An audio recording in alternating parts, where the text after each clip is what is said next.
Bonjour tout le monde, alors aujourd'hui on va faire le débrief du projet 31.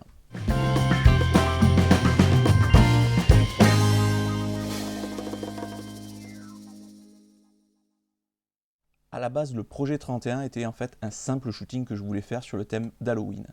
Mais pendant la séance je me suis dit pourquoi pas en faire une petite vidéo et la mettre sur la chaîne YouTube. Donc pour le shooting j'ai choisi un endroit assez particulier, j'ai cherché un bois assez isolé, je voulais quelque chose d'assez dense justement. Donc j'ai pu trouver ce que je voulais.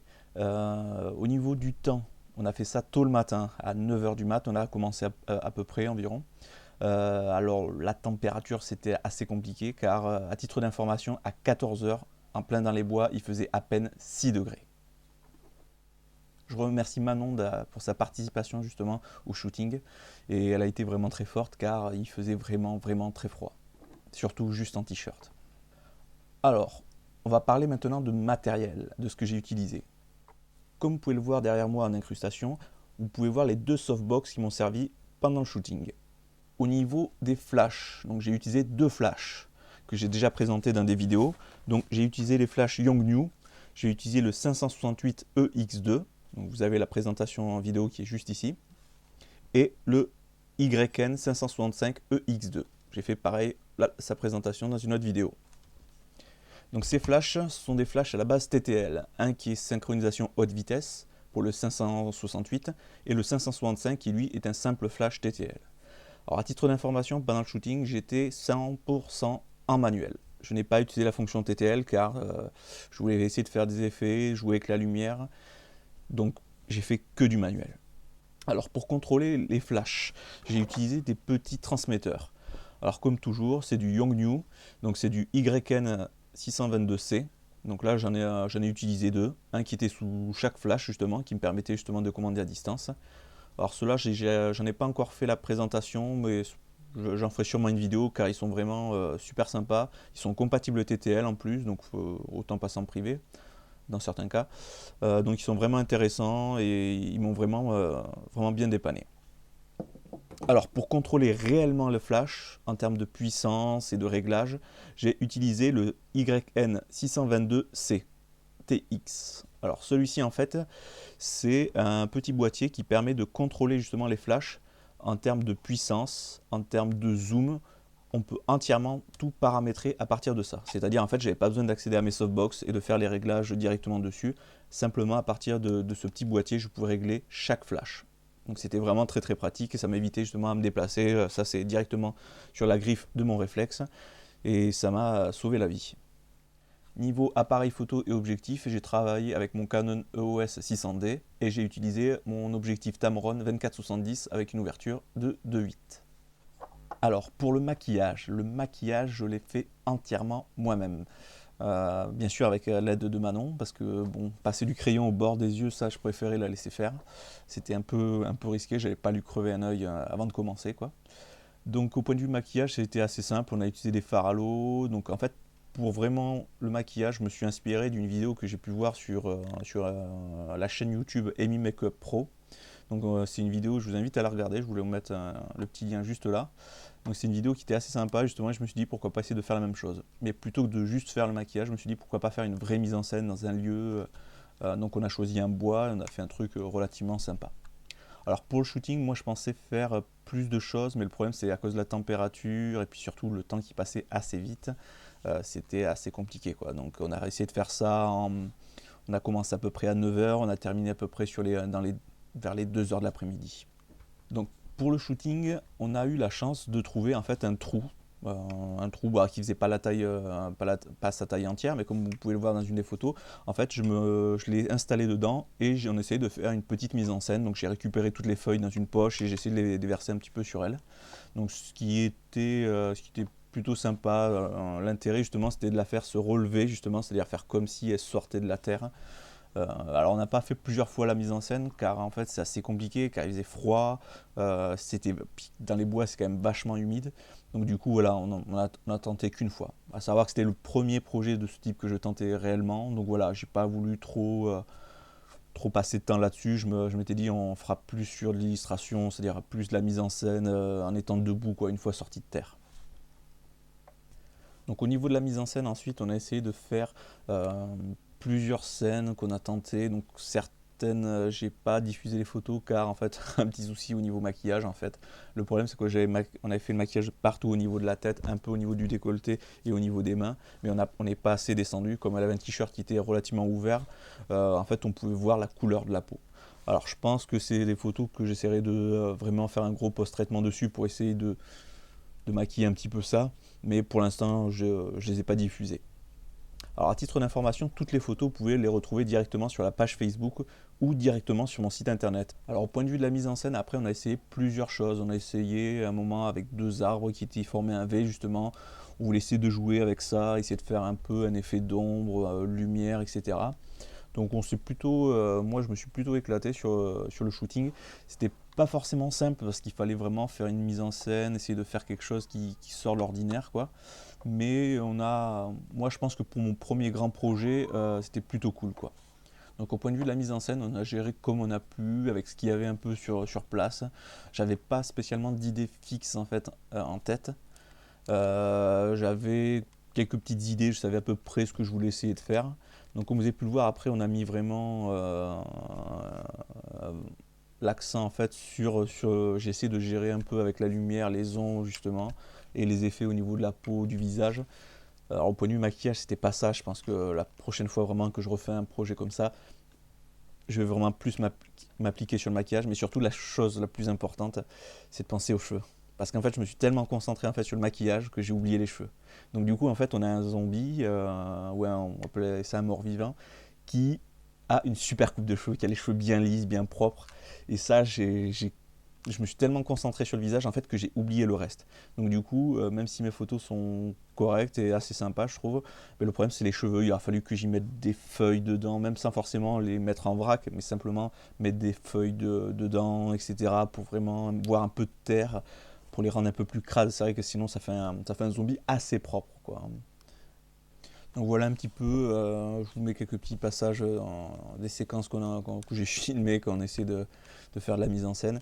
C'est vrai que c'est un projet qui était assez sympa, j'en suis assez content, même si je pense qu'il y a plein d'autres choses que j'ai voulu faire qu'on n'a pas fait. À la base, je voulais faire une mise en scène avec genre le zombie qui était en arrière. Moi, je voulais avoir pas une faucille, mais un genre peut-être une hache ou quelque chose comme ça, et me mettre en avant justement, avec un genre de masque. Euh, Puis finalement, on n'a pas eu assez de temps, et puis surtout qu'il faisait vraiment froid. Et on a perdu beaucoup de temps en fait sur le maquillage, hein, parce que comme vous avez pu voir, en fait, elle a porté des lentilles. Donc j'ai acheté des lentilles exprès justement pour le shooting, pour justement avoir les yeux blancs, pour faire vraiment quelque chose d'assez sympa. Le maquillage nous a pris beaucoup de temps, il nous a pris bien entre le maquillage et le temps pour mettre les lentilles, il nous a fallu, je pense, pas loin d'une heure, quoi. Alors, même s'il n'était pas forcément top, voilà, le premier souci en fait c'était les lentilles. Parce que Manon n'avait jamais porté de lentilles, et c'est vrai que quand on n'en a jamais porté, essayer de les mettre, hein, c'est compliqué. Quoi qu'on a bien rigolé aussi quand elle a dû les enlever. Sinon, le maquillage, voilà, c'était pas quelque chose de très compliqué. Ce qui a été le plus compliqué pour moi, en fait, ça a été vraiment d'arriver à trouver tout le maquillage dont on avait besoin. Donc, j'ai utilisé des fards à l'eau, j'ai utilisé du mascara pour faire un peu de terre au niveau d'ici. Et c'est surtout arriver à trouver les bonnes couleurs. Car j'avais trouvé différents types de maquillage, mais c'était soit des rouges trop pétants, soit c'était trop noir. Il fallait trouver un juste milieu, et j'ai fait en fait sur le coup avec ce que j'avais en fait. Alors je vais revenir sur la petite vidéo d'intro que j'avais fait en fait pour le shooting en fait. Donc c'était vraiment, comme j'ai expliqué, c'était vraiment pas prévu, donc on a essayé de faire un truc un peu vite fait. Et en fait ce qui était assez marrant, c'est qu'en fait j'ai eu l'idée en fait une fois qu'elle était maquillée et qu'on était en fait en plein shooting. Donc du coup en fait, au lieu de tourner la séquence où elle est pas maquillée et ensuite la séquence sur laquelle elle est maquillée justement, on a fait l'inverse. On a fait vraiment, vu qu'elle était déjà maquillée, on a fait la mise en scène à partir du moment où je tombais. En fait c'est en deux séquences que j'ai effectué la petite vidéo. Donc le moment où je tombais, donc j'ai récupéré l'appareil photo du sol pour faire style genre je suis en train de me relever parce que j'étais tombé. Et là, il y avait Manon qui était déjà assise un peu plus loin au sol justement. Donc on a essayé de faire ça un peu plus ou moins vite fait, quoi, parce qu'en fait on a fait ça assez vite, c'était vraiment à la fin, et c'est vrai qu'on n'en pouvait plus parce que c'est assez long, c'est assez fatigant, et surtout on avait faim, quoi. C'était 14 heures quand tu t'es levé assez tôt, sachant qu'elle avait fait pas mal de routes, etc. Voilà, c'était assez compliqué, mais je pense que c'était plutôt sympa. Moi, j'ai beaucoup apprécié la séance. C'était un projet, je pense que l'année prochaine, j'en referai un. Je referai un projet Halloween, mais avec le recul que j'ai maintenant sur la séance que j'ai fait, je sais qu'on prendra beaucoup plus le temps de faire la mise en scène. C'est-à-dire que j'expliquerai à l'avance au modèle exactement à la modèle ce qu'on va faire. Car là, c'était vraiment de l'impro. Là, je pense que je storyboarderai un peu le truc. C'est-à-dire que je ferai des dessins, des schémas des photos que j'imagine déjà dans ma tête et pour qu'elles puissent se représenter pour arriver une fois sur place, faire les choses plus facilement, plus rapidement. Car pour ceux qui ont déjà fait des shootings un peu comme ça, ils le savent, ça prend énormément de temps, contrairement à ce qu'on pense, parce qu'il faut diriger la modèle ou là où les modèles, ça dépend le type de shooting que vous faites, et il faut vraiment prendre vraiment son temps pour peaufiner les détails, quoi. C'est ce qui va faire vraiment la différence avec des photos faites un peu à la va-vite et un projet bien structuré en fait, hein. Alors juste avant de finir, pour ceux qui éventuellement s'intéressent, au point de vue du maquillage que j'ai utilisé en fait, alors donc c'est... Hop là. Donc c'est assez simple, j'ai utilisé en fait des fards à l'eau. Donc c'est du fard à l'eau blanc que j'ai utilisé principalement au niveau de la peau. J'avais essayé de mettre un peu du vert, mais comme vous avez pu le voir, on peut vraiment bien voir la couleur. C'est un vert qui à la base devait être vraiment clair, mais en fait il est clair, mais pas fluo, mais voilà, un peu trop vert, quoi. Il m'a fallu vraiment quelque chose de vraiment pâle pour donner un côté putré, justement, pour faire vraiment la décomposition au niveau de la peau en fait, hein. Après, j'en avais un autre qui était justement couleur rouge orangé, mais qui sortait pas exactement comme je voulais. Donc, au point de vue du sang, en fait, j'ai pris des tubes que j'ai trouvés à plusieurs endroits, en fait. Donc ça, vous pouvez en trouver à Jiffy, La Foire Fouille, tous les magasins de déguisement. Après, au niveau des chicots, pour les dents, j'ai utilisé de la laque à dents. Donc ça, c'est des trucs, ça, je l'ai commandé par contre sur Internet, parce que j'ai pas réussi à en trouver en local dans le secteur. On trouvait de tout, sauf ça, en fait. Donc ça, je l'ai commandé directement via le site Amazon. Pour ce qui est du maquillage, en fait, je me suis inspiré de la vidéo de Amy Makeup Pro. Alors comme vous pouvez le voir, il y a quand même des grosses différences entre son maquillage et le mien. Mais c'est un petit peu normal parce que j'avais envie de faire un effet au niveau des yeux. Au niveau d'ici, je voulais vraiment faire un peu ensanglanté. Mais je suis descendu, comme vous pouvez le voir, je suis descendu un petit peu trop bas. En fait, au niveau des yeux, j'aurais dû faire du sang, mais un peu... qui descend un peu moins, quoi. Après, au niveau du visage, si vous regardez bien sur les photos, au niveau d'ici, je suis assez satisfait parce qu'en fait, on peut voir un peu comme de la chair, un peu comme de la peau qui s'arrache, en fait, quoi. Et ça, j'ai trouvé ça plutôt cool, justement. C'est un peu un coup de bol, en fait, c'est en mettant des feuilles mortes, en fait, collées ici par petits morceaux, en fait, qui s'est incrusté et qui a donné cet effet, genre peau qui s'arrache, en fait. Donc, si vous regardez bien les photos, vous pouvez le voir et je trouve ça vachement sympa et c'est assez cool au niveau du résultat.